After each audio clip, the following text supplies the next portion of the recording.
అందరికీ నమస్కారం.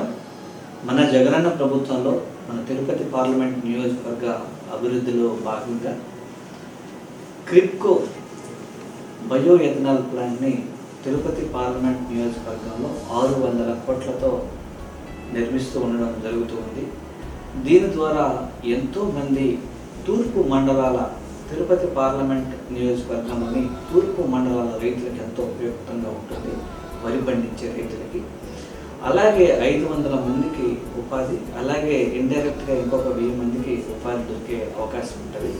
నెల్లూరు జిల్లా పరిశ్రమల స్థాపనకు కేంద్రంగా మారుతోంది.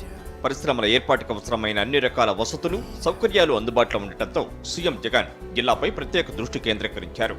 ఇప్పటికే పోర్ట్ ఆధారిత పరిశ్రమలు అనేకం నెల్లూరు జిల్లాలో ఏర్పాటయ్యాయి. క్రిప్కో green energy private limited, Vishwasamudra energy private limited సంస్థలు 2 బయో ఇథనాల్ ప్లాంట్ను ఏర్పాటు చేస్తున్నాయి. ఈ ప్లాంట్లు ధాన్యం ఆధారంగా పనిచేస్తాయి. నూకలు, తడిసిన ధాన్యం, జొన్నలను ముడి పదార్థాలుగా వినియోగించి బయో ఇథనాల్ ఉత్పత్తి చేస్తారు. ఇథనాల్ ఉత్పత్తి తర్వాత వెలువడే పిప్పి నుంచి పశుదాణా తయారు చేస్తారు. ఇలా అభివృద్ధి నిరాటంకంగా కొనసాగాలంటే మళ్ళీ జగనన్న ప్రభుత్వం రావాలి.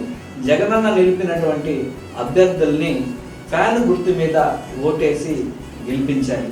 అందులో భాగంగా మా ఎమ్మెల్యే అభ్యర్థులు, అలాగే ఎంపీ అభ్యర్థిగా నిలబడుతున్నటువంటి మీ గురుమూర్తిని ఫ్యాన్ గుర్తు మీద ఓటేసి బలపరచవలసిందిగా కోరుకుంటున్నాం.